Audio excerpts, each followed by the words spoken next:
Okay, so good morning, friends. Good morning. Morning, Good Gloria. morning. Morning, Good May. morning, Ro. Good Good morning, morning, May. Jay. Good Good morning din po. morning, Jay, Maisel. And, sige.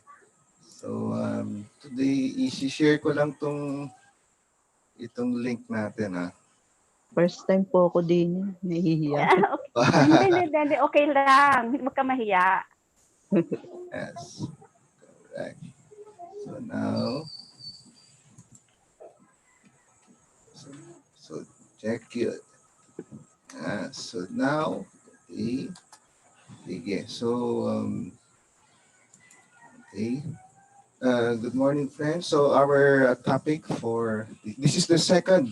Okay, this is the second part of a 30-week um, webinars on starting, managing, and growing a small business. Okay. So I'll share my screen. I think PowerPoint. Okay. Share. Lagyan natin ng sound. Ayan. Can you see yung ating PowerPoint? Yes. Yes. Ayan. Nakikita. Teka, si Jay pala, kailangan i-ano ko si Jay. Kausap. Lakan na. Si Jay.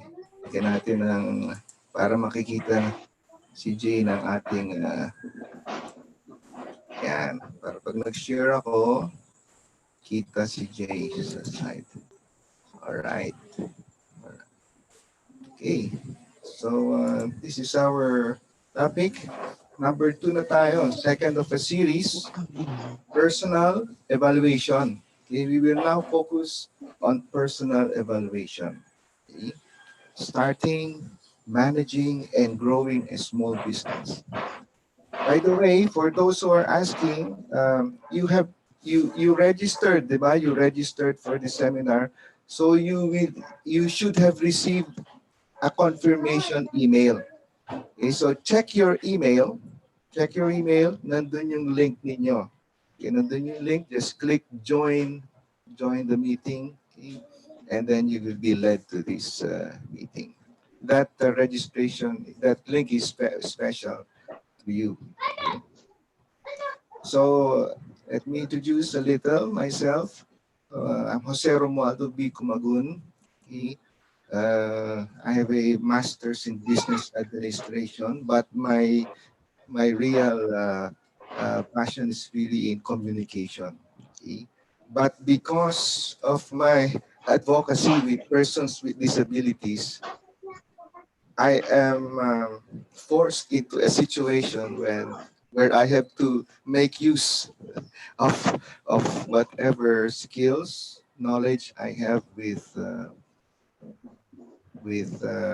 business. Okay, so this time it's about personal evaluation. Kasi after all, who will do the business? Tayo mismo, the individual, okay? The person. Okay? Okay, so this is the question we want to answer for this particular webinar. Okay? Why do you want to be in business for yourself? Why do you want to be in business for yourself? In the last meeting, Gloria actually answered this question. She said, to earn money, to earn money. That's also a real purpose of going into business. But, believe it or not, the main reason actually of many people is freedom. They want freedom. They want freedom to do a lot of things. Okay? And they want freedom from being able to do what they want when they want to do it. Okay? And of course, you need money for that. Okay, you need money to have these freedoms. Okay? The less money you have, the less freedom you have. Okay? The more money you have, the more freedom you have in a way. So Gloria is in a way accurate in saying to earn money. But to earn money for many is also to earn freedom. So as we go through this webinar, ask yourself, why do you want to be in business for yourself? Right. Okay, so this is the second of a series, personal evaluation. We will evaluate ourselves. And this is the first part of the first section of our topic, which is starting. Nandito pa lang tayo, starting your business. Okay, this will involve a lot of personal planning. Okay? A lot of planning involved, but primarily more of the personal planning. Yung sa atin, the way we know ourselves. How much do we know ourselves? How much do we control our life? How much do we plan? How much, especially in our case, we are persons with disabilities. We have a lot of limitations that we have to consider. Although we have a lot of dreams that we have to give attention to. Okay? So we have to balance. Okay? Unlike persons who have more abilities, they would have more space, more room to plan. In our case, persons with disabilities, we have in a way we have less. We have less space. We have less things to work with. But in terms of dreaming, uh, I think we can be at par with persons without disabilities. We can dream. Why not? Okay, and of course, we will also discuss the importance of planning. Sometimes we say planning is important, yes, but have we ever really weighed the importance of planning? Have we ever really given it as much energy, as much attention, as much passion as we can in planning? How much do we plan? In one day, how much, how much time do you spend doing the planning? In a year, how much time do you plan for your year? In a month, how much time do you spend for planning? Okay? Because I think the amount of time you spend planning says a lot about how you put importance to this activity, which is planning.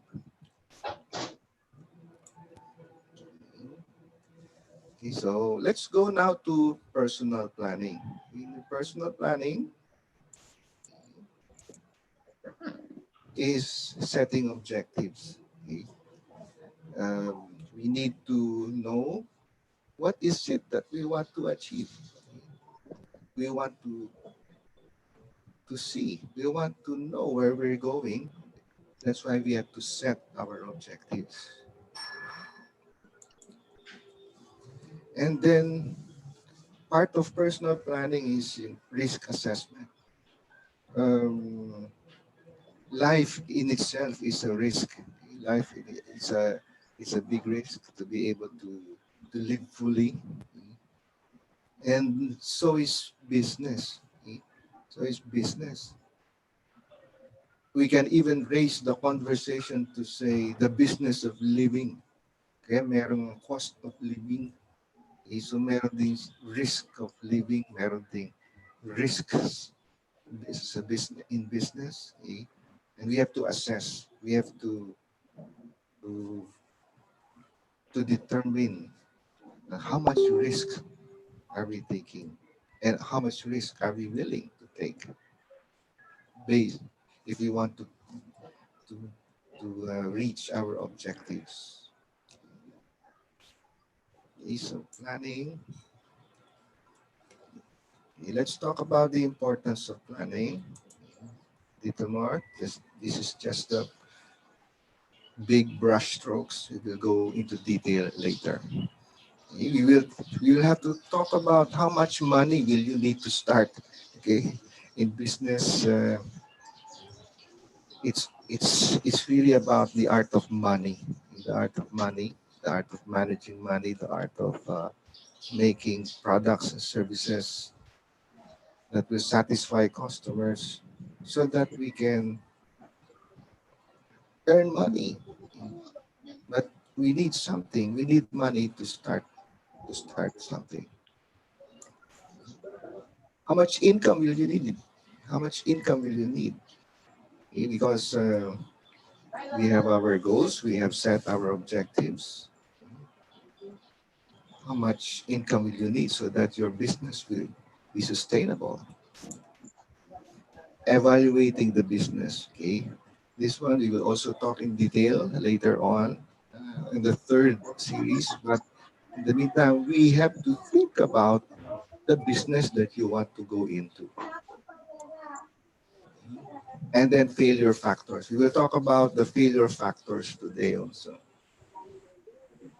so that in knowing what are the factors of failing, then we can at least try to avoid them. Okay, so this is one thesis that I want to drive at today and tomorrow and the rest of our days. Okay? Businesses don't fail, people do. If ever a business fails, it's not the failure of the business, it's the people who run the business. Because businesses, it's only as good as how the people run it.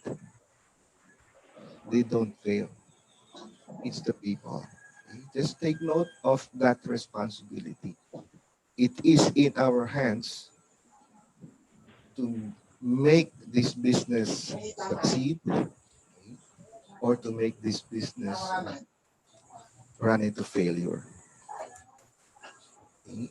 Now, what are the things that we can do so that we can plan personally? Okay? So the first one is create a personal resume. Create a personal resume. When we create a personal resume, it's you have to write it down. You write it down.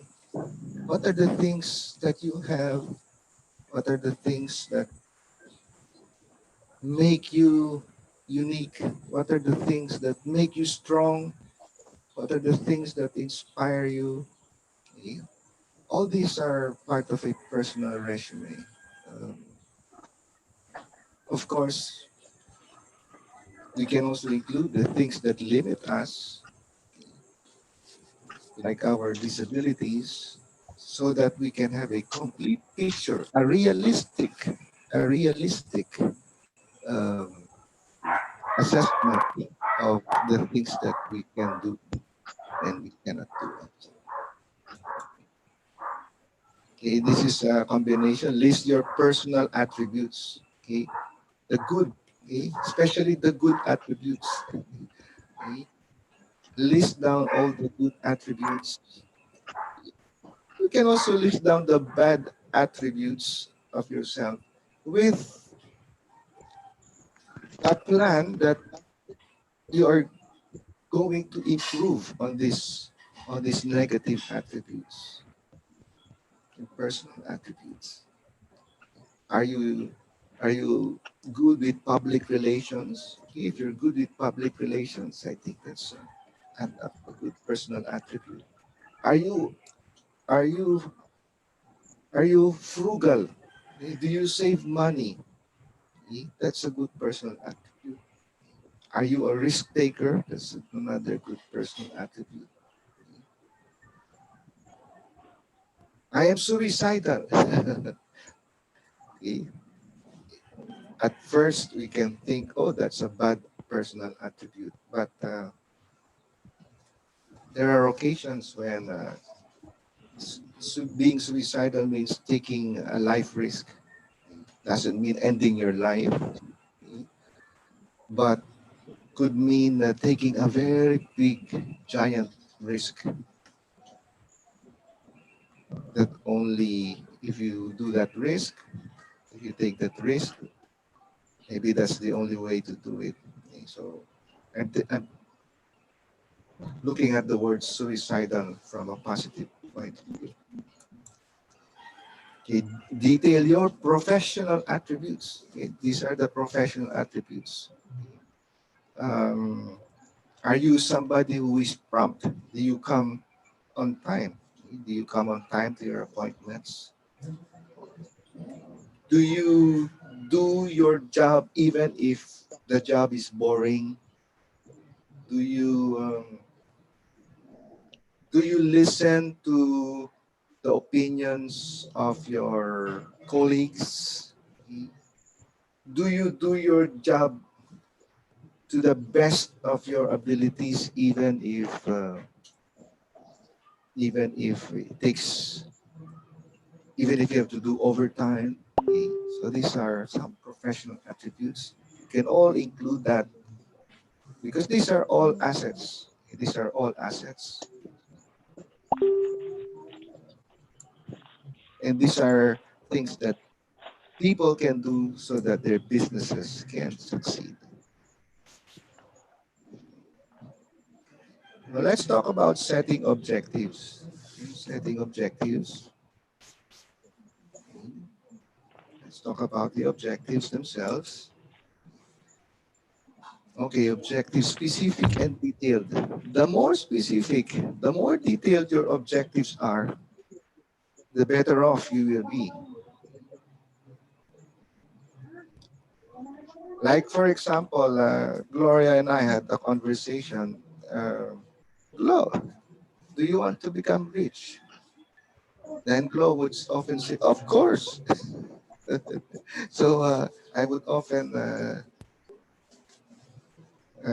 comment to Glo and say, never use of course when you're asked a question like that, because it only goes to show that you have not really set up your objective of Opo. how much you want to become rich. So specific. It should be specific. Eh? So as our conversation went along, it reached to a five-digit, five-digit monthly income. Okay, which is better. Which is better. It's specific. It's detailed. Okay, but then it's something that you can hit or not hit or overhit. Okay? Rather than say, I want to be rich.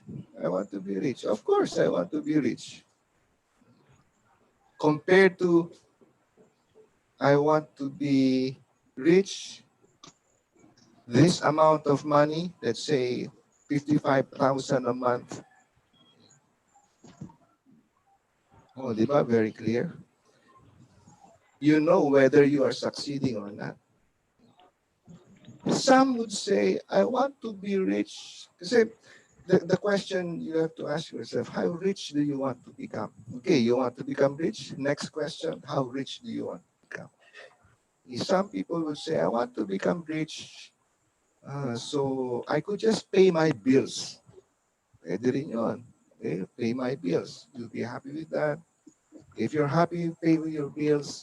So list your bills. How much is your monthly bill for water, for electricity, for internet? Okay. So like in my case, um, my mother and I help each other in the daily household. So she listed it down 30,000 a month. So, okay, 30,000 a month. Okay, at least my goal, if I reach 30,000 a month, I can pay the bills. Everybody's happy. Not too happy. Uh, but happy enough to say I've reached my goals. I've paid my bills. I'm rich now because that's how I want to become rich, be able to pay my bills. But that goal was maybe 5 years ago. So things change. Your objectives also change. So maybe 30,000 is no longer enough now. Especially that I heard that Gloria uh, uh, is aiming for something more than 30. So I said, oh, I should aim also for more than 30. So, but should be specific, should be detailed. Try to picture it in your mind. Positive and present tense. And should be in the positive. It should be stated in the positive. It's like saying, compared to, I want to pay my bills. Okay? Compared to saying, ayokong maputulan ng kuryente. I don't want, I don't want Huwag ka maingay. my electricity Mamaya. be cut. My, Mamaya. you, Kumang you, pamay can, pa. you can mute your audio, by the way. Okay? If you don't need the microphone, you can mute. You can mute your audio, May, if you like. Ay. You can mute it. Para, ano. So, okay. So state Hello? your objectives in the positive and in the present tense. Why present tense? The present tense kasi is ano eh, uh, it it makes you see.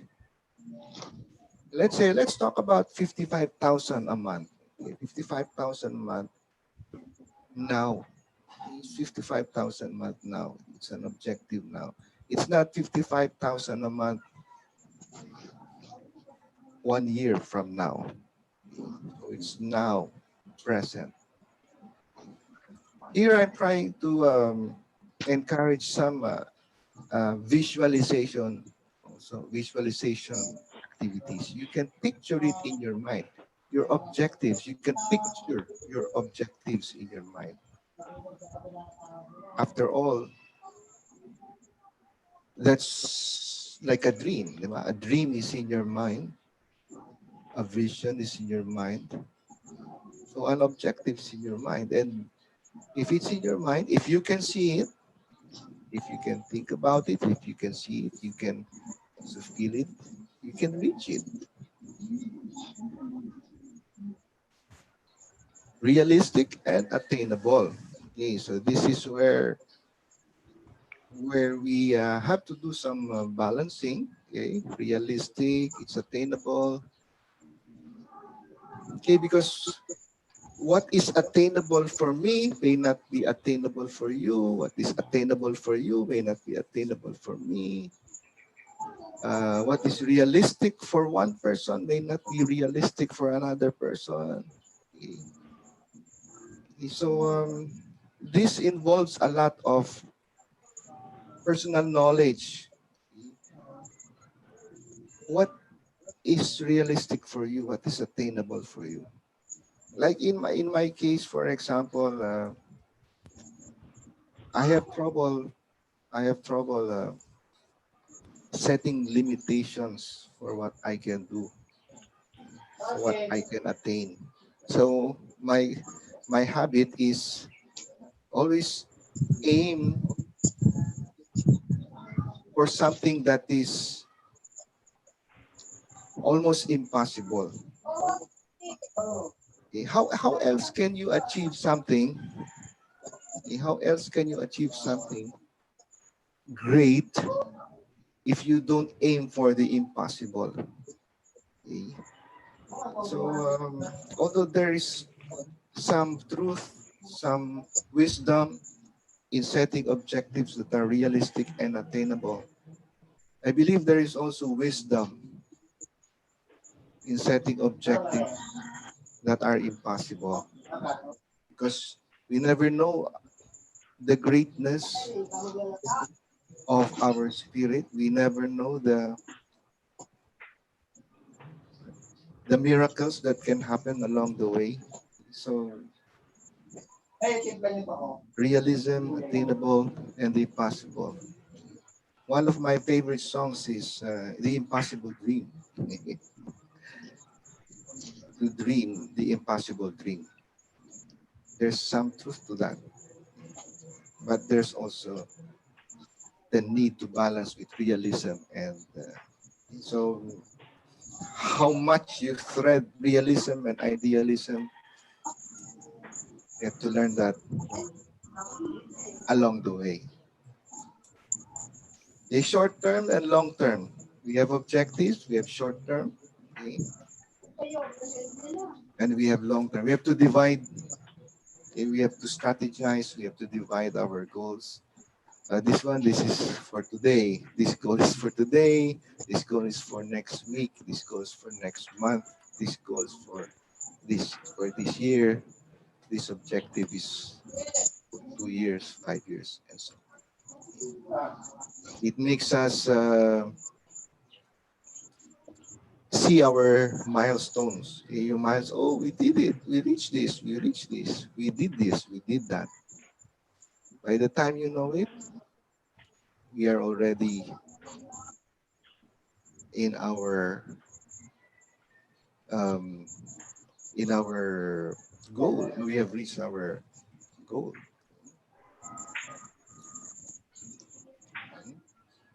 Setting objectives. Okay, here are some objectives you might want to set for yourselves, like being your own boss. Okay, maybe you want to become your own boss. Uh, in my case, for example, I have some issues, okay, because I have bipolar disorder. That is my disability, and somehow I always run into problems with my boss. Always my boss. Uh, and right now, I'm teaching with 5-1 Talk. I also have a boss, but it's not so direct. It's not so direct as in traditional businesses or corporate or companies. So I have more leeway. I have I'm acting in a way like my boss, okay, because 5-1 Talk is not the only source of income. I also have my small advertising business. So that's where I am my own boss. It's a nice feeling to be your own boss. Income, okay, how much income do you want to earn? This one. Lifestyle, maybe your object, what lifestyle do you want for yourself? Okay? Do you want to have more time in the garden? Do you want to have more time traveling? Do you want to have more time with family? Do you want a lifestyle na always in a business trip, meeting international businessmen? Do you want a lifestyle na serving persons with disabilities? Okay? So it depends. Okay? But it can be an objective. You can imagine a lifestyle for yourself, and then it can be an objective. Type of work. What is it that you want to do? Okay? Because if you ever you go into business, might as well do the type of work that you enjoy doing. Like right now, we've met a lot of artists. Artists come. Go ahead, have your own painting business, art business. If you're somebody who likes cooking, okay, maybe the food industry, if the food business is good for you. Oh, I like media work, so I went into advertising. And right now, uh, online television. So the type of work. Okay. Teaching can also be a kind of business. Okay, so the type of work can be your goal. Ego gratification. Okay, sometimes it's, it's good to be recognized by the community.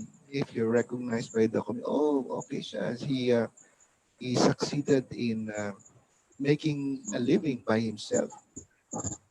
Yung business niya is uh,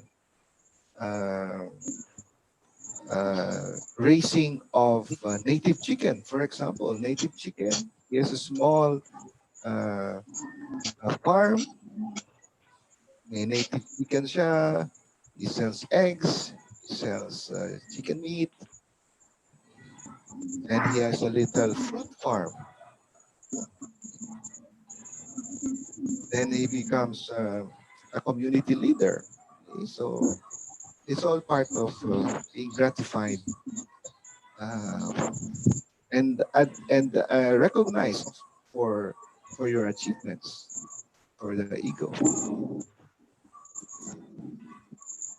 Okay, let's go now to risk assessment. Okay, let's talk about risk assessment. Okay, so research similar businesses. If you're thinking of a certain kind of business, you have to do your research. Research is something of you should make it a habit. Yung research, sometimes you say, oh, research, kailangan written. Hindi naman kailangan written all the time. Okay, you can make use of second-hand research. Okay, you can read. You can read okay, about the business that you want to go into. In my case, ang favorite research ko is talking to people. Okay, I talk to people who are in that business. Okay, I talk to them. I pick their brains. And then decide if I want to go into that business. I like to, yung researching then, you can also observe. Okay? If you observe, okay, whatever business, observe niyo ano ba yung kailangan ng mga tao? Ano bang, ano bang hindi pa available sa mga tao? What else do the people need? What else? What can I do? You know, how can I merge my talents with the needs of certain people? Like for example, nowadays we've featured the autistic children, you hand painted bags, canvas bags. So I'm trying to work out a project with them, si Esperanza Marso. Okay. Yung ano naman, face mask, di ba kulang? There is there is a lack of face masks now of all. Now, what if hand painted face masks by autistic children? If wouldn't that be a nice product? Hand painted face masks. Okay, and right now, Esperanza Marso and I are exploring that project for the autistic children. Research. Research the current market trends. Yeah, new market. Ano ba ang need ng market? There are a lot of, again, you can go as far as really quantifying the market needs, but it's so difficult to do that. But you can. But by simply observing, talking to people, ano ba yung trends ng market? Right now, ang nagiging trend ngayon is e-commerce. E-commerce. If you can especially with the COVID, okay, outbreak, more and more people are going to e-commerce business. So think about e-commerce. I think that's something realistic, something we have to do now. You know your strengths and preferences. Okay, what are your strengths? What are your preferences? You know them so that you can all factor. Okay? Kasi yung strength, like I mentioned earlier, yung strength mo, baka you have, baka you have a strength, baka you're a risk taker talaga eh. Di ba? Maybe you're a risk taker. If risk taking is your strength, then you get a kick out of taking big risks. Okay? So maybe you can go into businesses that have more risks. Okay? Create a family budget. Okay, you create a family budget because this assumes that you are starting a business at a time when you already have a family. People depend on you. If you start a business while you have a family now, money will be redistributed. Okay? Money, your finances will be redistributed sa business. Okay? Something will be taken out from somewhere. And that somewhere is your family. Okay? A part of that budget, okay? A part of that budget will be shifted, will be transferred to the business. So creating a family budget says, okay, this is how much should be for the family. Okay, so we can hear, okay, belt tightening muna tayo, family, belt tightening. Okay, I want to undergo this business project. Bear with me. But this is all for us anyway. So, yung family, and then who knows? Maybe one of your children will say, don't worry, mama. Don't worry, papa. I have a job. I'll spend less for my outings and give more for our family needs. Oh, di ba? Swerte. Swerte ka sa anak. Know how changes in the economy will affect your business. O ito, feel natin ngayon yung economy. Okay? Because of the COVID problem, our economy has been affected heavily. So, ang magandang question ngayon is, what business will you go into now that our economy is like this? But you can think in terms of the future. Okay, let's say after COVID, how what how will our economy be, and what business would be good for that economy when we are recovering from our losses because of the COVID-19 pandemic. So these are risk assessment. And then the business plan. The best way to express a risk is to make a business plan. We will go to detail also. But again, planning na naman. If you need the personal plan, we need the business plan. Okay, so importance of planning. Let's talk about the importance of planning.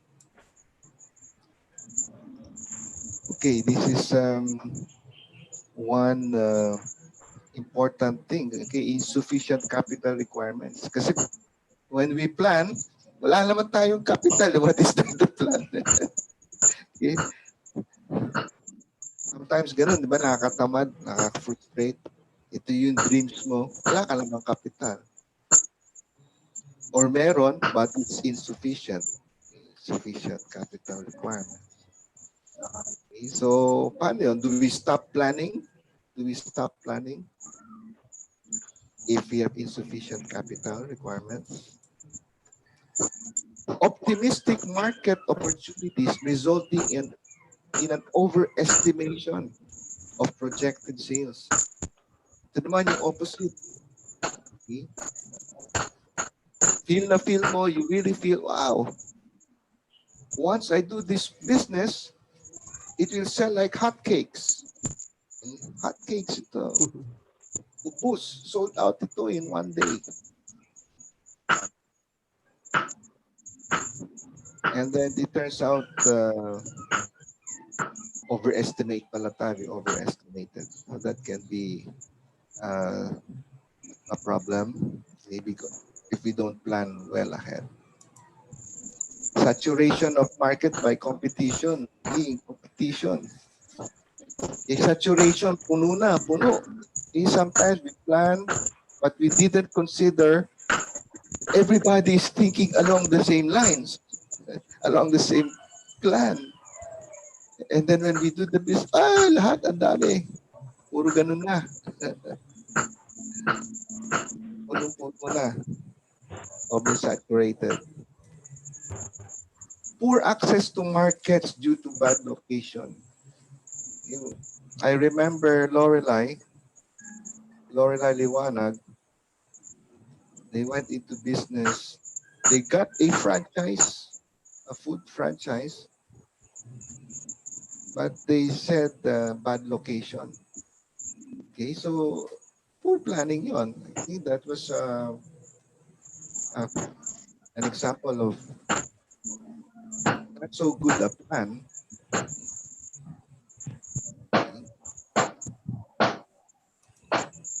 Inadequate equipment projections. Okay, you want something, pero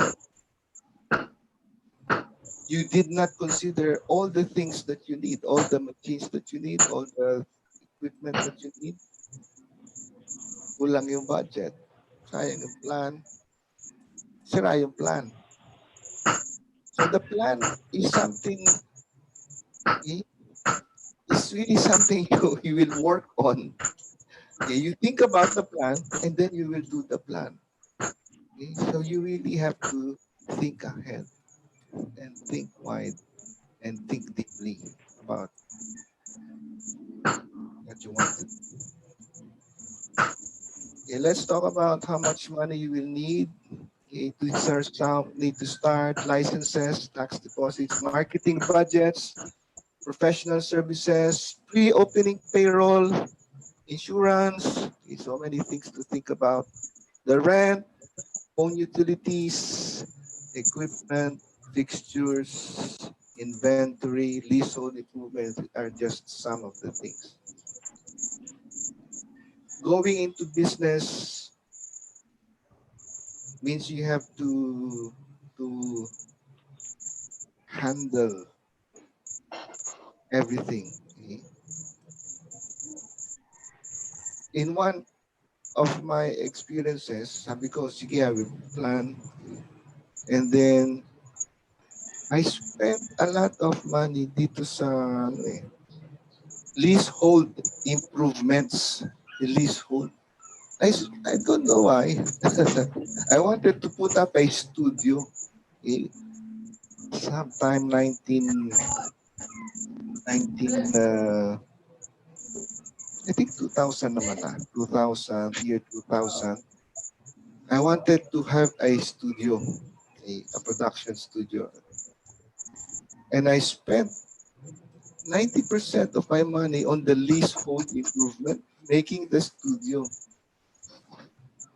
I had a blind side.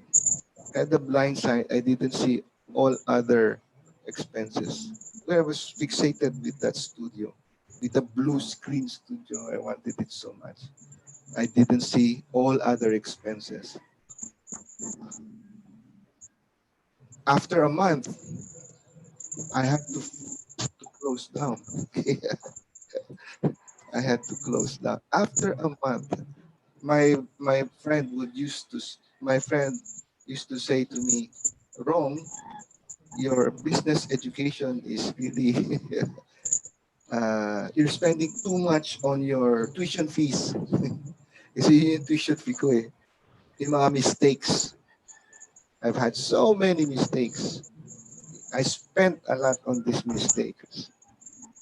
And he said that all of these are my tuition fee, paying for all these mistakes.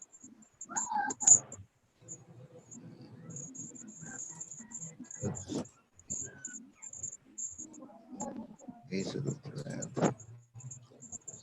Okay, let's talk about how much income will you need? Okay, how much income will you need? It now we now have to count. Okay? And the best way to do that is to make a balance sheet, a personal balance sheet. Okay? Every businessman should be familiar with the balance sheet. Yung balance sheet natin, yung assets, okay, yung liabilities, yung equity, yun yung tatlong ano. And I want us to watch this simplified personal balance sheet example. Okay, this is simplified personal balance sheet example. We'll watch it. Okay.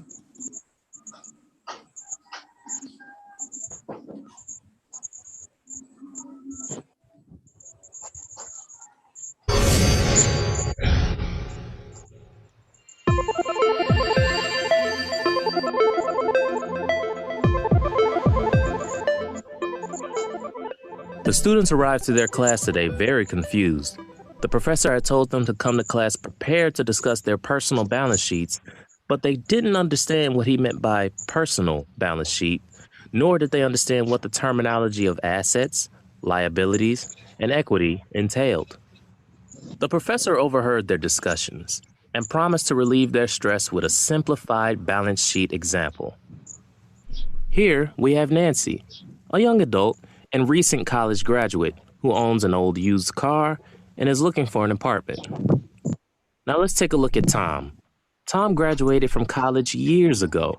He owns a fairly new car and is living in a condo he bought with his wife only a few years back. Let's say Nancy's car is worth $4,000, Tom's car is worth $20,000, and his condo is worth $210,000. Nancy's total assets are $4,000, while Tom's total assets are $230,000. Now let's take a look at their liabilities and the things they owe. Nancy does not have a car loan for her vehicle, but like all recent college graduates, she does have some college debt and credit card balances. Let's estimate those at $20,000 and place them under her total liabilities. Tom, on the other hand, has a car loan of $10,000 and a mortgage balance of $190,000 for his condo. However, since he graduated from college many years ago and has thus paid off his college loans, he does not have any college debt. So we'll only estimate his credit card balances at $15,000, bringing his total liabilities to $215,000. Following the accounting equation, which is assets equals liabilities plus equity, then we will find that Nancy's equity, or net worth, is negative $16,000. Using the same accounting equation for Tom, we find that his equity, or net worth, is actually a positive $15,000. The professor explained that these results are typical. Most young adults, like Nancy, who are just out of college, tend to have lots of debt with minimal assets. Tom's positive net worth is indicative of most couples in their early 30s who are now starting to accumulate some assets while reducing their liabilities. Try this simplified balance sheet example yourself. What are your assets? What are your liabilities? And what is your net worth?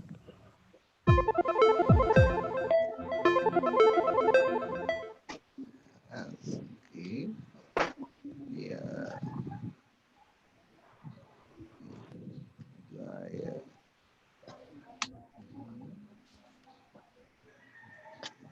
In order to understand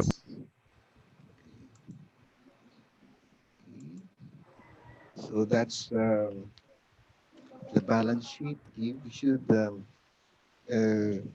try to mm, come up with a balance sheet. Um, what are our assets? What are our liabilities? And how much equity do we have? So this is something we can do. Sometimes we don't really have to write it. Okay, I I, I myself, I'm somebody who is not very good with numbers. I'm not very good with records. But in my mind, okay, in my mind, there is this balance sheet. Okay, but again, I'm not a very good example for this balance sheet. But what I'm trying to say is, at least, at least in your mind, okay, we have this balance. We know our assets. We know our liabilities. We know our um, equity. I have records, Excel records every now and then. Kalat-kalat eh. That's one of my weakness. Um, well, one of my justification is, anyway, it's kaya pa mental eh. Mental mathematics, kaya pa naman. Hindi pa naman, hindi pa naman billion. Hindi pa naman million, wala pa nga sa hundreds of thousands minamanage. So, but later on, okay, I know, later on, I know that there will come a time when I will need, okay, I will need to have a better accounting system, not only for personal balance sheet, but for the business as well. Like in this case, okay, so this is persons with disabilities advocates TV. Right now, it's like it's just like an ordinary Facebook page. But later on, although this is a non-profit uh, activity, later on, this will employ, this will employ persons with disabilities and advocates and run this TV station. That is something I'm working on with Gloria, and definitely we will have more need for finance professionals. So I'm sure maraming persons with disabilities who are financially literate and who may already be in the finance professions. Okay? Maybe they can help us also. Okay. So, okay, and then evaluating the business. Because there's so many types of businesses you can go into. Like in this picture, see Gloria and Lisa. I think this is Lisa. And Majoy. oh, si Majoy. Majoy. Si Majoy sa Maybank.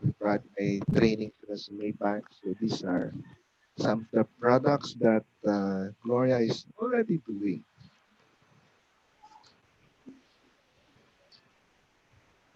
Okay, let's talk a little bit about failure factors. At least we should know.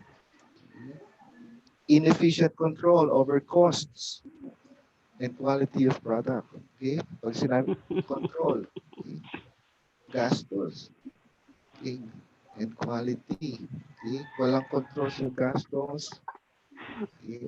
And quality. Sometimes gusto mo yung quality ng product mo. I want the best for this product. Spend tayo. Sige, spend. Pagandahin natin yung product.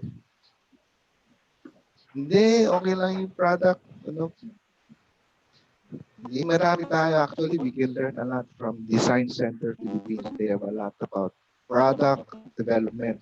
Sa product development, marami silang ideas about what kind of product. Is this product for the mass market? Is this product a high-end product? So, but one failure is inefficient controls of cost. Over-end the quality of the product. Bad stock control. Oh, ito, nagkaroon ako ng request kay Gloria. Globe, kailangan ko lang pang bibidyohan natin. Walang stock. Walang stock. Kung kailan Aray kailangan, ko. walang stock. Di ba? May Aray, demand ka, may demand ka. aray Pero ko. walang stock. Minsan naman, ang daming stock. Ang daming stock. Wala. Overstock naman. Wala naman. Kulang naman sa benta. Daming stock. Underpricing of goods sold. The underpricing of goods sold. Okay. So, um, minsan naman, mura naman. Mura naman ng product mo. Sobrang mura. Ni sobrang mura, wala ka namang kinita. We didn't earn anything. Kasi underpriced na siya. Bad customer relations. Oh, this is my problem. Sometimes, uh, sabi nila, the customer is always right. Yeah. Ako naman, the customer is sometimes right.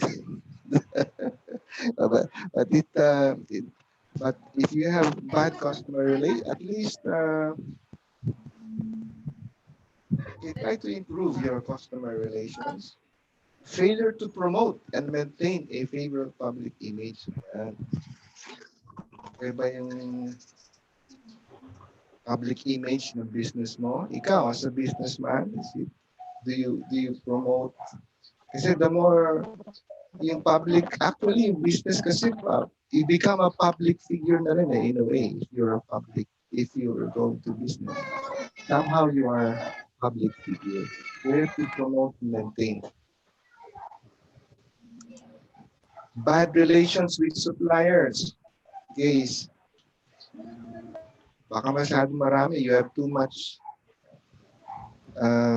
unpaid bills sa mga suppliers mo. Ayaw na nilang. Okay?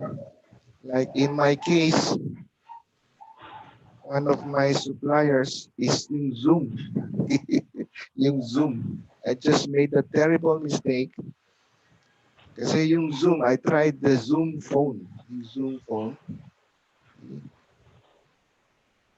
In my experimentation, nag-subscribe ako $15 a month. Unlimited call to US para ma-experiment yung Zoom phone. Hindi ko naman masyado nagagamit, not able to use it. Sabi ko,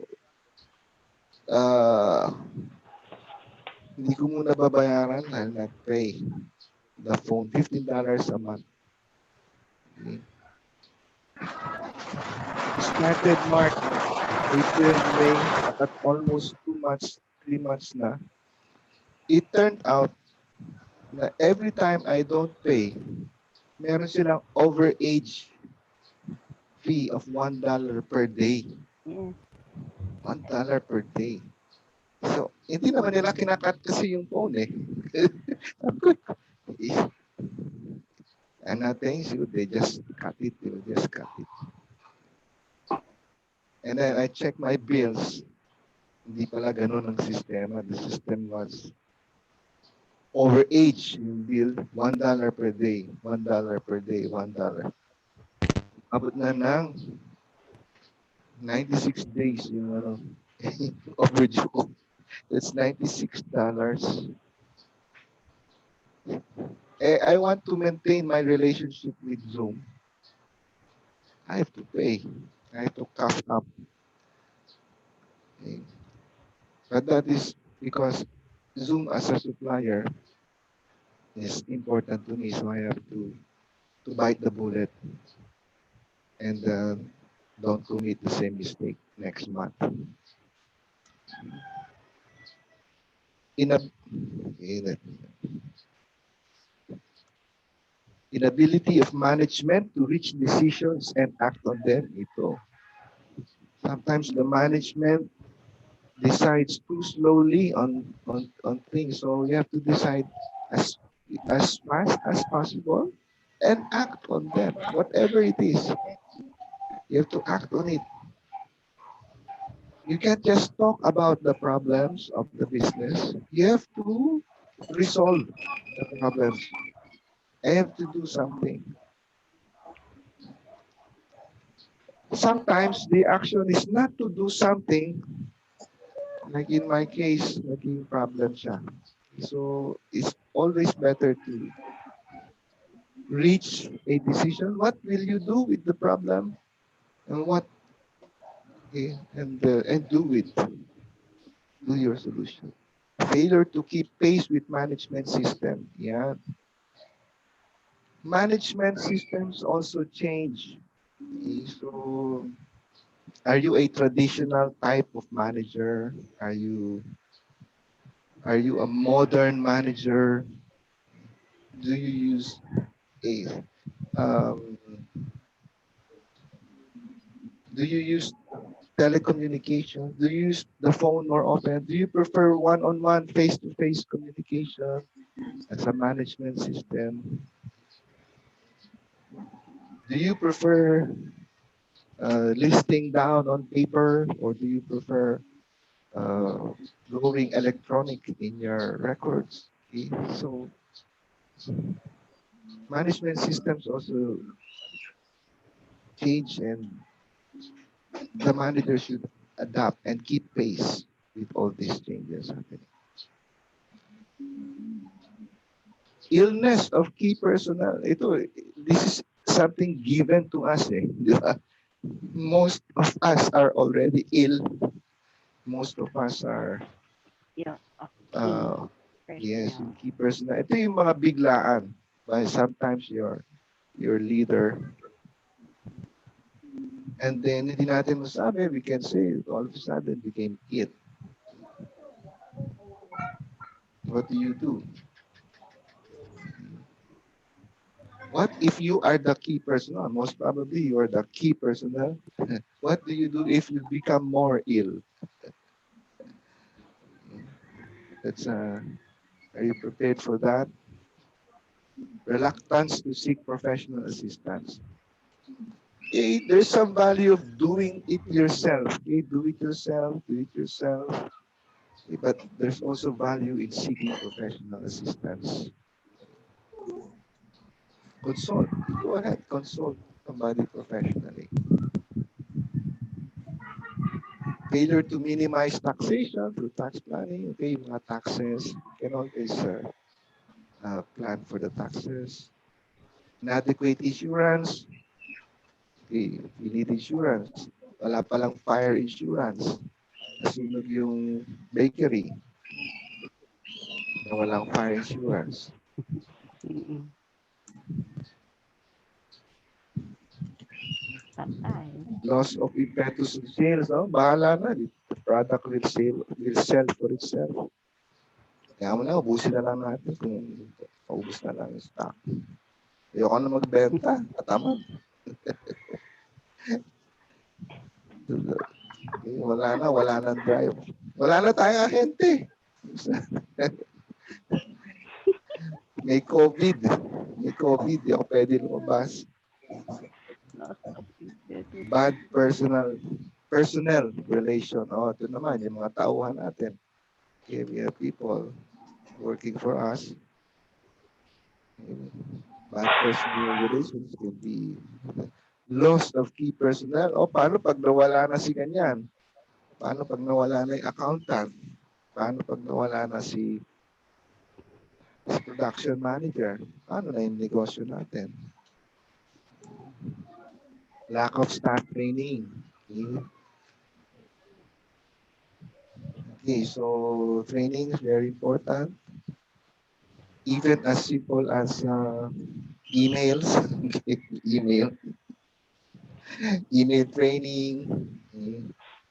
Uh, IT, kasi everybody should have some IT training.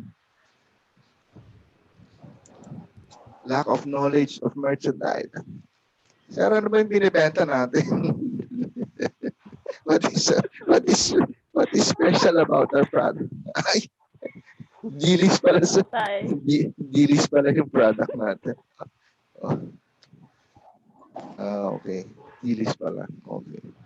So, sabi nga, yung product knowledge ng mga staff, everybody should know what our product is, what your product is. Inability to cope adequately with competition. Yan, yung competition. In competition, actually, there are marketing principles that say, if ever you have to plan a marketing strategy, you have to plan because of the competition. That's how important the competition is. And if we can't cope, if we can't win, sabi nga nila, competition, ano yun eh, talagang warfare. In many marketing literature, they treat competition as warfare, as an enemy, as an opponent.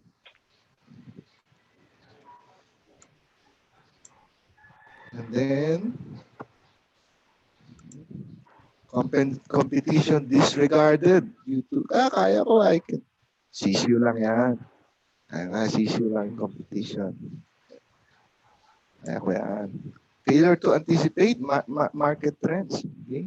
You have to be looking forward.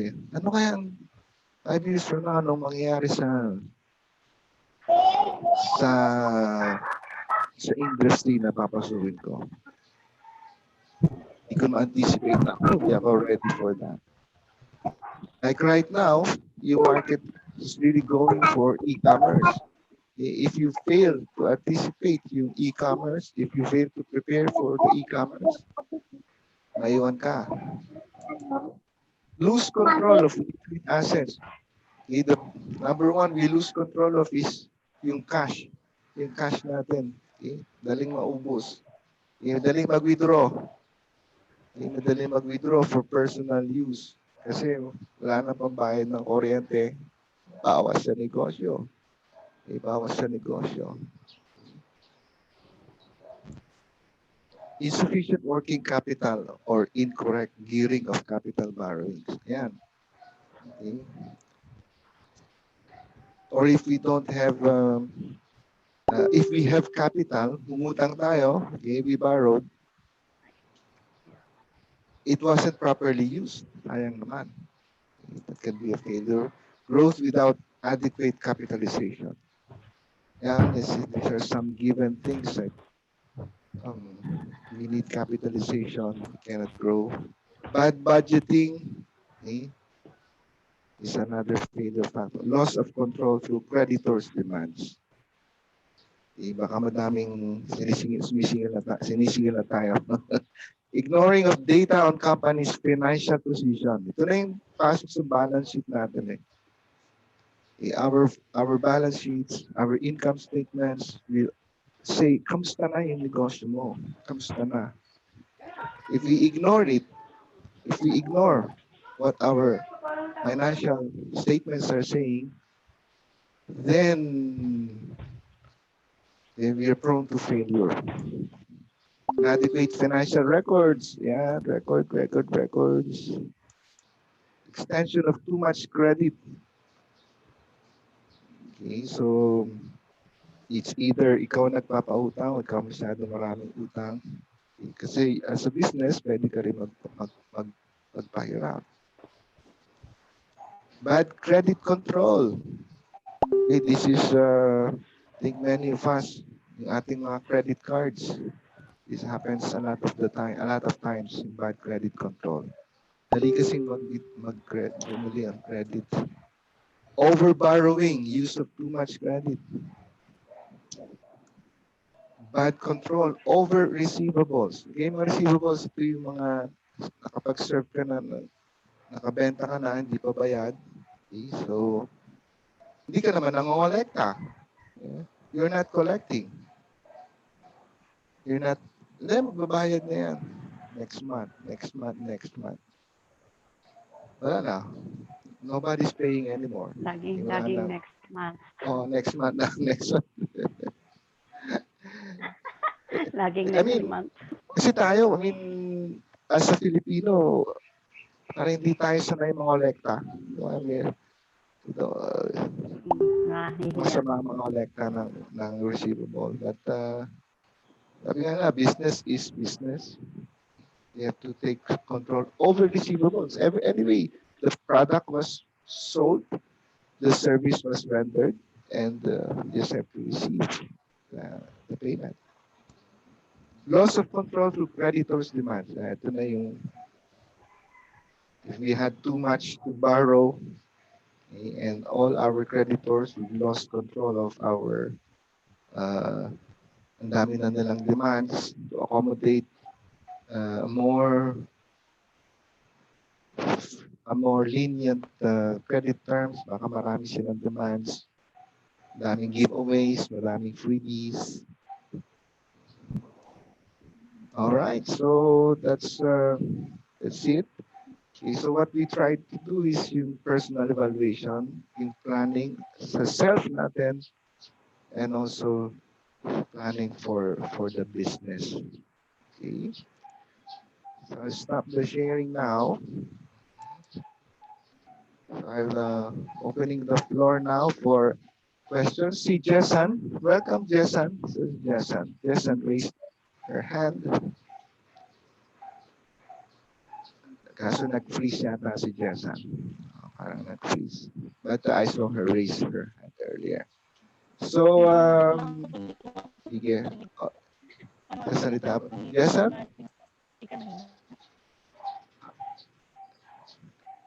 Hello, Jessan? Oh, ayan, yan. Jessan, would you like to ask your question?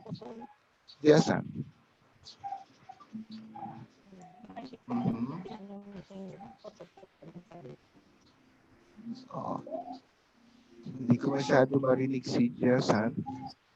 Jessan, if you like, you can write your question. I-chat mo. You can, doon sa chat natin. Okay? You can chat. And then you can write your question doon. Okay. So, what about May? May? Po. Kamusta na May? Anong, any thoughts? Any questions? This is the time now for our Q&A. Can have some discussion. Wala po akong mata. Wala. O, ako magtatanong sa'yo. Sige po. May business ka, May? Opo. Ano business mo? Ano po may tindahan po ako nakapraso. Na maliit lang po. Tindahan. Hindi nga lang po siya marami. Okay. Nasaan yung tindahan? Andun po sa harapan ng bahay namin. Oh, sino nagbabantay ngayon? Nandito ka sa webinar. Ano naman po yun yung nasa harapan lang po ng gate namin. Nasa Parang harapan. hindi po siya yung tindahan na Oo. yung basta ho sa harapan lang ng bahay. Oo. So, paano kung merong bibili? What if somebody will buy? Andun po si nanay o kaya ho yung hipag ko, yung kapatid. Meron kang sales ladies. May sales ladies ka. Saka hindi naman po marami yung tinda ko. May store attendants. How much do you earn sa sari-sari store mo? Ba? How much do you earn sa sari-sari store? Ano po? Magkano kinikita mo sa sari-sari store? Sa ngayon po, hindi naman po ako kumikita ng malaki. Minsan Oo. 100 lang po. Hindi pare-pare. Minsan wala. So, anong status ng mo ng business mo? Happy ka na? May plano ka pa? Ano na yung kabuhayan mo? Ano business mo? Ano? Gusto ko pa rin po siyang dagdagan, kaso lang po, sa puhunan lang din, problema. Dagdagan yung, anong gusto mo? Dagdagan yung tindahan? Magkakaroon ka ng branch? Yung hindi po, yung halimbawa po, pangdagdag puhunan, ganun. Anong gagawin mo sa puhunan pag meron? Ibibili po ng mga paninda. Yung stock. Dagdagan mo yung stock mo. Yung merchandise. Dagdagan mo yung merchandise mo for sale. So, ibig sabihin, sold out ka every day. Sold out ka every day. Hindi po kasi nito pong nagdaang lockdown, naubos din po yung tinda. Bakit mo Tapos po, siyempre po, wala pong mabilihan ng paninda dahil mga sarado rin po. Correct. Anong kaibahan ng anong pagkakaiba ng sari-sari store mo sa sari-sari store ng iba? Yung sa iba po, marami po silang tinda. Sa akin po, kakalog-kalog po. Baka mas maganda pa iparent mo na. Baka mas malaki pang kikita mo kung iparent mo yung tindahan. Ano lang po naman yun. Kumbaga po, yung tindahan ko po, wala po talaga siya totally na pwestong ano.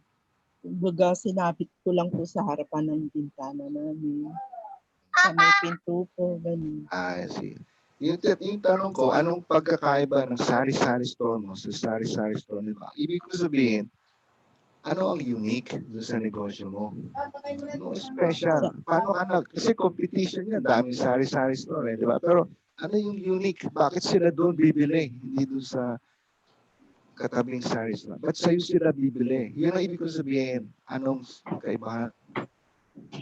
Anong special? Anong special sa sari-sari store mo? Ba't dyan sila bibili? Minsan po, yung iba, walang tinda na meron po akong tinda. Ganun po. Ayun. Katulad ng? Minsan po, yung halimbawa ho, oksalit, mga ganun po. Oksalit? Ano yung oksalit? Yung pang ano po sa damit po. Pang ano? Pang tanggal po ng mancha. Oksalit. Okay. Opo. Mas mabili nga po yun. Bakit wala yung ibang tindahan ng gano'n? Malayo po kasi. Malayo po yung tindahan. Kesa po dito sa tindahan ko na nadadaanan po nung bibili. Pero meron oksalit din sila. Opo, meron din. Ano yung, hindi mo sinagot yung tanong na anong special sa tindahan mo? So, ang special sa tindahan mo dahil mas malapit sila. Opo, yun po yun. Dun sa area mo, kumbaga. Nadadaanan po kasi. Ayun, yung location mo. Opo. Medyo advantage mo yun. Okay. Kaso lang po minsan, pag bibili po sila, wala naman po akong tinda. Kaya lalampas po yung bibili sa akin. Ayun. So, dapat tama yung yung puhunan. Kung may additional puhunan ka, dagdagan mo yung mga kailangan ng market mo. Sige. Ganun. Sige. Si Jessan, nakita ko na si Jessan. Jessan? Jessan, kamusta? Nagre-raise ka ng hand mo kanina? Okay. Sa lang siguro, sa internet. Sa internet. Oo. Sige. Oo. Okay. Si Glo.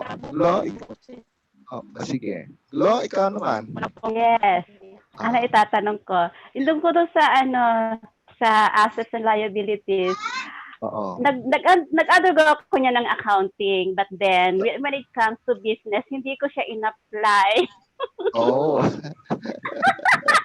So sad. Nakakahiyaman, pero talaga I admit it. Hindi ko talaga ginawa. So, ang nangyayari sa akin, parang uneven lang lagi. At even na hindi ko wala siyang walang recording na pag hindi ka pala nag-undergo ng ganong process, andun yung possibility na hindi siya nag-work out. Parang ang nangyari sa akin basta lang magkaroon ng business. Oo. Yes, that's it. Kagani pa ng pag-usapan natin, di ba? Sabi na papagalitan mo ako kasi ba't ganon? Oo nga, oo. Well, pero kasi minsan excited yung business Parang, Yes, excited talaga ako. Tapos ang ano niyo pa, Maybank, di ba? Maybank. Yes, yes. And also, I've been into livelihood programs, but then, ganun pa rin. So, dapat sa amin nag-focus. Pag nag-undergo ka ng training, andun may mga process na sinusunod when it comes to recording, sa yung paano pag nag-failure, ano yung mga succeed na mga when it comes to business. So, yun, napag-aralan lahat. But then, pag hindi mo pala sineryoso, wala. Parang walang nangyari. Ganon. Ang naging point of view ko when it comes to business ay para lang kumita. Yung ba sinabi ko na last week na to earn money. But hindi lang pala ganon na pag nag-set up ka ng business at nag-plan ka ng business talaga, you have to focus on it and do the proceedings, the procedures para mag-work out talaga yung business. Kasi dito mo makikita kung ito ba yung desire mo. This is my desire pero hindi ko siya sineryoso. So that's the problem with me. Correct. Yung evaluation ko lang sa okay, meron kasing activity merong training, di ba? Yes. Everybody wants to be trained. Ang observe ko lang is yung recruitment.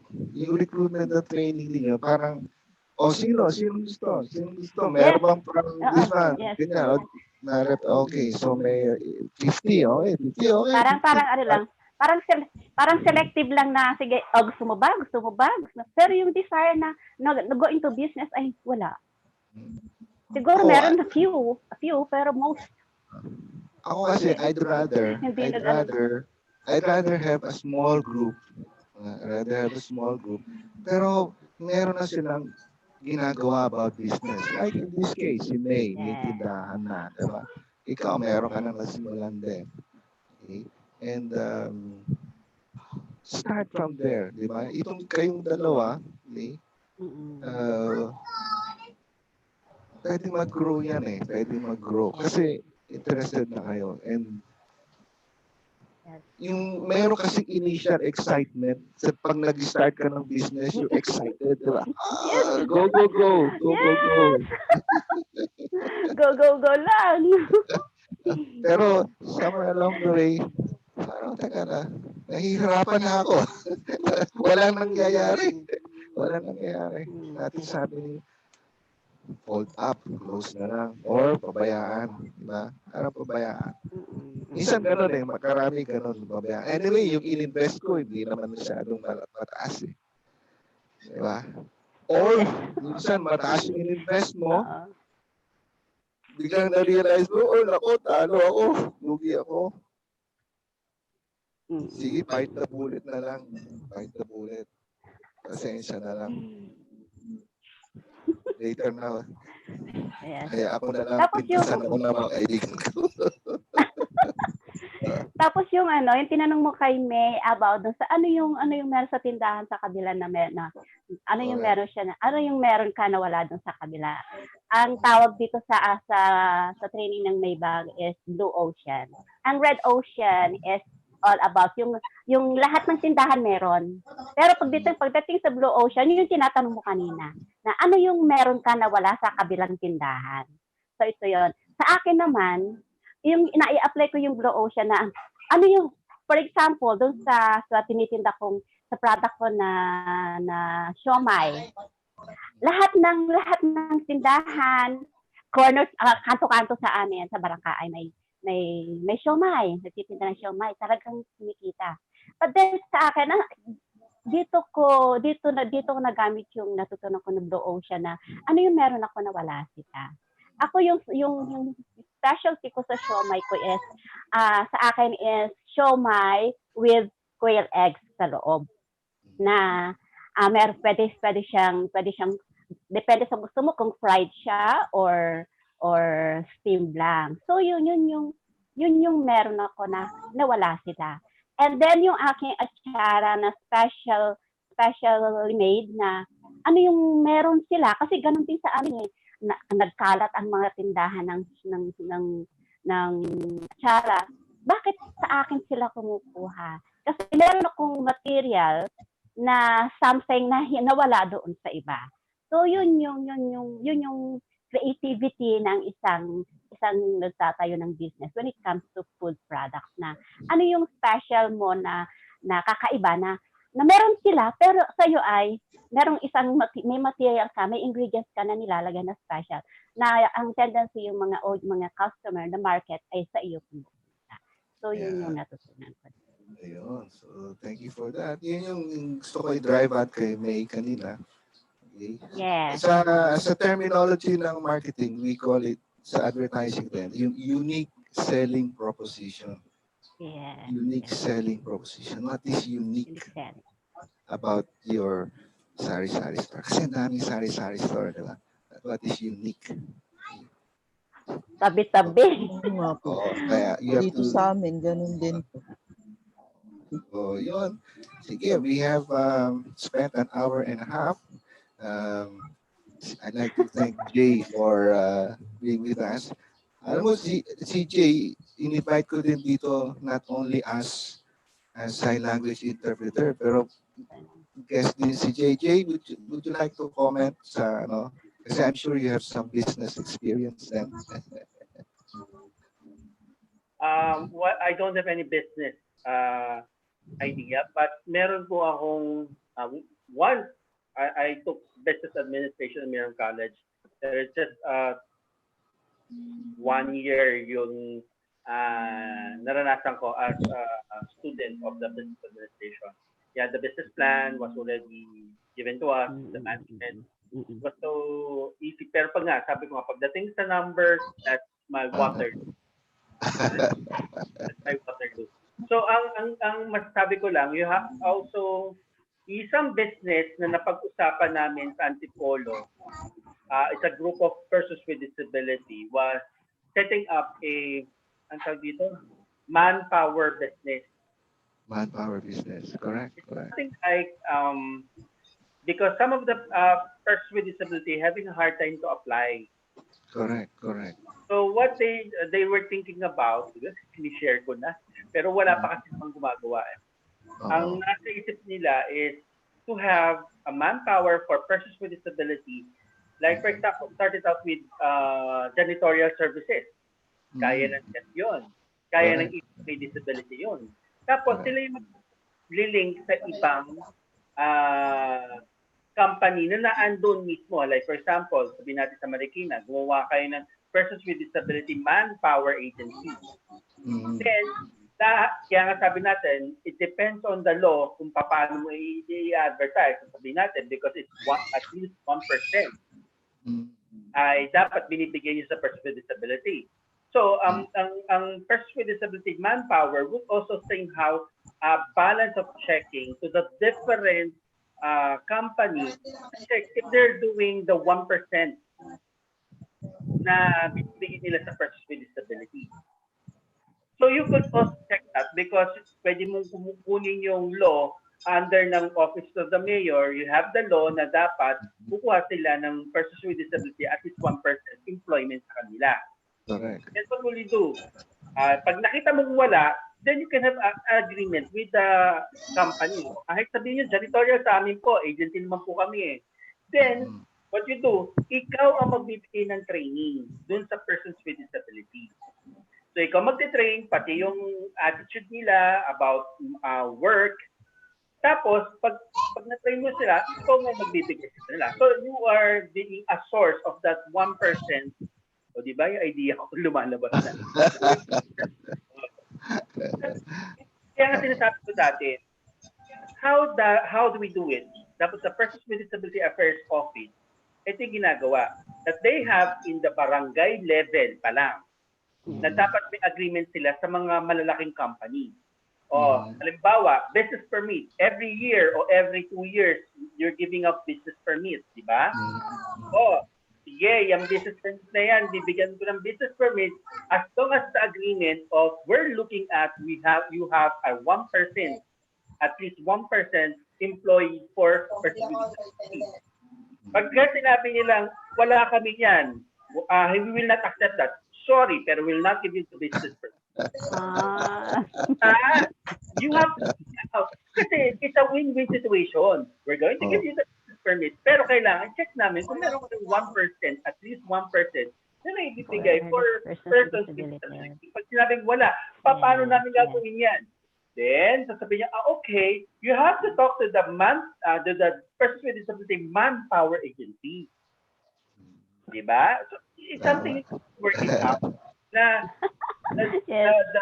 Di ba maganda siya? Di ba you have working out na kasi that is coming from the barangay level. You have agreement with the business sector na dapat ang barangay level pa lang, meron din silang audit na pupunta doon. Kaya nga sinasabi, ano ginagawa ng mga persons with disability sa barangay level?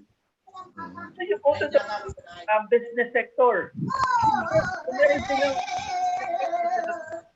human resources kung nag-employ sila ng persons with disability. Pag wala, ikaw makapag-connect. O sige, kukunik ko lang kayo sa persons with disability manpower. Kasi, anong problema doon? Kasi ang mangyayari doon, you have to educate the personnel kung paano mag-engage ang persons with disability sa kanilang workforce. So, ang education ngayon ay mangyagaling sa persons with disability in the barangay or in the manpower agency. So, para mangyayari, you are bridging and you are also informing the business company na, okay, we'll have a meeting po sa inyo, kunyari sa personnel muna, kung paano kayo mag-engage sa persons with disability. Like, for example, the deaf. We'll give them a meeting or we give them seminar or trainings or we give them advocacy na may education sila, paano sila mag-communicate sa deaf. Simple lang. Hindi kailangan ng deep. Kasi ang mangyayari na naman dyan, halimbawa, janitorial. O ang deaf, marami sa SM ngayon, ang CR. Deaf ang nagja-janitorial. So you have to inform lang. You have the visual. Kasi bakit daw deaf magsalin sa janitorial? Kasi they are using their eyes. Maganda sila sa details na kung saan yung mga dirty na o saan yung mga madudumi na mga lugar. Pagka manpower ka, hindi lang deaf ang employ mo. You have also blind, you also have different disability na tingnan natin kung paano natin ima-match yun dun sa companies na kailangan nila at least 1% na pwede ibigay sa persons with disability. Diba? So that's a nice point. Yeah, thank you, Jay, for your idea. Very good idea. Yes, we have not tackled that important point yung sabi ni Jay. Kasi one function of setting up a business, one objective then, is to provide employment. To provide employment, to provide livelihood for workers, for your workers. And in this case, kung manpower agency, you're literally providing work for persons with disabilities in this case.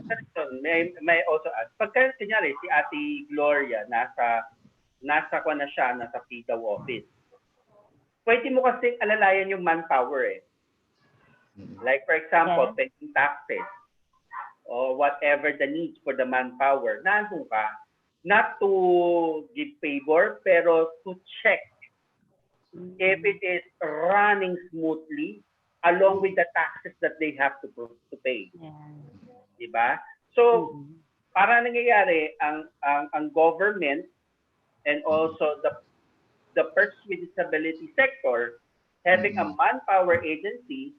Correct. Like for example, kung anong kailangan ng company doon sa Marikina, halimbawa sabihin natin sa Marikina, sa Marikina, iba-ibang barangay yan. Kaya dapat nakahook up lahat ito yung sinasabi ko parati sa lahat ng PDAW. Kung ito ang PDAW mo, lahat ng barangay level mo nakahook up na doon. Bakit? Pag kami doon sa barangay, meron kang malaking SM yan. Dapat, si barangay level, naka-hook up din doon sa business permit niyan. Sine-check din niya kung meron bang persons with disability na andyan na naka-hook doon sa SM. Tapos, pagka wala, then si barangay level na nandiyo person with disability, pupunta kay manpower. Diba? Si manpower, okay, ano pwede natin ibigay dito sa pwede ibigay nila sa person with disability. So you're looking at different approaches that the manpower can give and ready na to be hired. Kasi na-train na sila. Diba? Kasi marami ngayon, ang problema ng company, they don't know kung paano nila i-employ o kukunin ang persons with disability because they don't have any background. That's the main goal of the manpower agency with the PDAW. Bakit? Silang dalawang pupunta doon sa company, sila ang mag-a-advocate kung ano yung kaya ng persons with disability at kung paano sila makipagtulungan sa company. Okay? Yun ang ginagawa ng College of St. Benil de la Salle. So what they do? Kasi nga, pagka-graduate ng estudyante nila, sila yung naghahanap ng company, sila magbibigay ng training sa company, at sino yung mga magiging office mate nila, kung paano approach ang deaf o persons with disability, at kung paano pa ang iba't ibang pangangailangan ng persons with disability pagka in the future. So pag kami manpower ka, naandun lang doon yung nasa LGU level, na which is the Persons with Disability Affairs Office, pupunta doon, ibig sabihin, representing already the mayor or the LGU. Diba? Tapos, yung manpower, ito yung kahalili naman niya in that sector. Na madali nang bigyan kasi nahihirapan ang company. Ako, I realize, nahihirapan ang company kasi they don't have any idea kung paano approach. Ay, bulag to, paano? Ay, with wheelchair to, paano? So marami silang agam-agam na they have worked together with persons with disabilities office saka yung manpower. So sila yung dalawa na under ng mayor o under ng LGU, sila yung magbigay ng empowerment o magbigay ng awareness level para paano mag-employ at paano magtrabaho ang persons with disability. Sabi nga nila mas maganda pa nga daw mag-employ ng persons with disability. Like for example, janitorial, hindi sila nag-uusap. For example, yung time lang nakakakuan sila para sila mga kabayo na nakatutok sa ganyan sa trabaho. At ang kita lang nila yung oras pagka kailangan kumain na o break time na. That's it. So, kailangan lang siguro ang simulan sa manpower is to train first. Ano yung ibang mga like for example, start with the low position. Then you go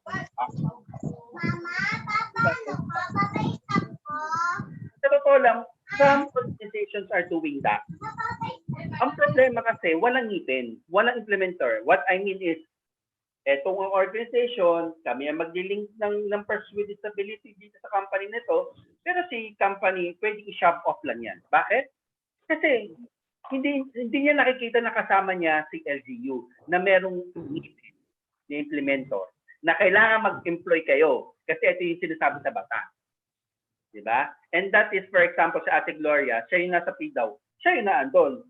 Si Ate Gloria is representing the law from the mayor's office.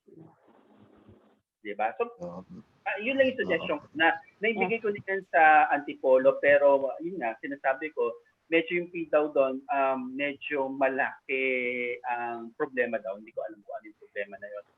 Mga politika, hindi ko alam.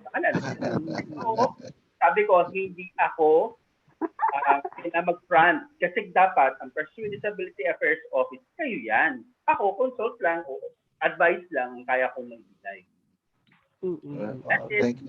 Thank you, Jay. So, Ano yan. yung sinabi ni Jay, we did not discuss it kanina, but yung relationship of this With the- business sa government, is Kailangan some mag-tie up businesses, talaga. some businesses require very good relationship with the government and with corporations and businesses. So I hope may taker tayo. Meron pala ako isang idea, Ate Glo. Yeah. Okay, yeah. No? Di ba meron kayong mga, ito yung problem sa DepEd, especially yung sinasabi nilang the intellectual disability. Ang dami nating intellectual disability na nag-i-stay lang sila sa SPED school. Then ang sinasabi ng SPED school, paano natin bigyan ng trabaho to? Okay. Ang dali lang actually. You have to tie up with TESDA.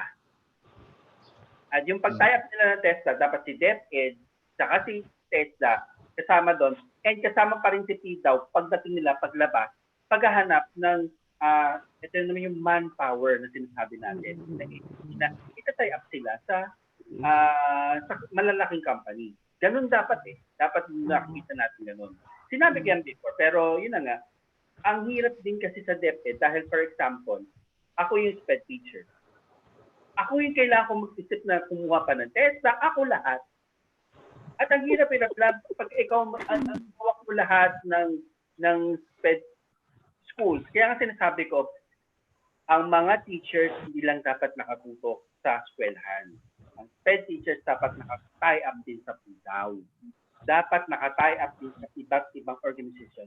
So, yes, true. Ang kaya lang namin is education. Pero bridging, pagka sabi mo, naririnig mo yung mga magulang, paano ng anak ko, paano yung ganito ko. Totoo yun. Yung puso mo na natututo sila kahit paunti-unti, pero dapat we have to link them. We have to link in deep. Ang school ay dapat nakalink. Not only in the barangay level, but in the different organizations, especially sa PDAW kung nasaan yung students with disability. Kasi napaka-importante lalo ng intellectual disability. Paano natin bibigyan ng trabaho? Diba? Kaya ng intellectual. Ang dami ko nakita sa TV na binigyan ng yung sa wish ko lang, na binigyan mo lang ng stand, ng business, para magkaroon intellectual disability ito. Kaya nga sinasabi natin, kailangan lang natin silang bigyan ng tie-up with TESDA. And narinig ko dahil sa Region 4A sa Cainta, they're willing to give working with SPED school. Pupunta lang doon yung teacher. You have to think lang kung ano yung fitted na pwedeng ibigay sa kanilang trabaho. Kasi hindi na sila pupunta ng high school, to be honest. Diba? Sa Gloria, tignan mo lahat ng intellectual disability. Hindi, nag-age na yan. Pero hindi aabot yan ng high school sa totoo lang. Minsan nga, hanggang grade 4 lang yan. Pero matanda na ngayon. Pero anong pwede nilang gawin? Then, halimbawa, yung paglalagay lang ng ganito, o sa toothpaste, yung mga simple lang na pwede sila, janitorial kung kaya naman talaga nila. Diba? So, those are the things na dapat siguro malakas ang linkages. That's what I think, na kailangan malakas ang linkages sa PDAW at malakas kung ang PDAW mag-iisip ng manpower agency, kailangan malakas din ang linkages mo. Dapat magkaroon ka ng sinasabi natin, ordinansa na dapat pinahalagahan ng LGU kung gagawa ng isang manpower agency, sila ang mag-check sa lahat ng mga private businesses to check whether they can employ at least 1% of the workforce will be coming from the person with disability sector. Thank you. Yeah, thank you to Jay. And I'd like to end our program with that note. Okay, yung example ni Jay, the example that Jay involves a businessman or a businesswoman who really knows how to plan. Very complex yung planning na kailangan for for that kind of business in manpower agency. Very complex planning. Um, and that's how I'd like to end this second of a series. Okay, yung personal planning and the importance of planning in starting a business. Okay, so thank you so much for joining us in Zoom this morning, and thank you for all those who are viewing, and for all those Yes. like to learn more. Next Thursday, 10 o'clock, 10:30, you have to register and then check your email for the link. Okay, check your email for the link so you can join. Okay, fundraising din to. So if you're person with disability, you get free. But if you like to give, why not?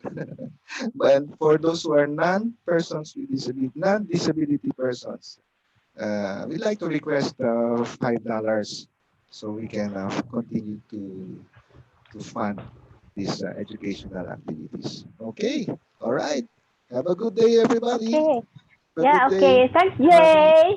Yeah, thanks Thank you. everyone. Thanks to my participants. Thank you.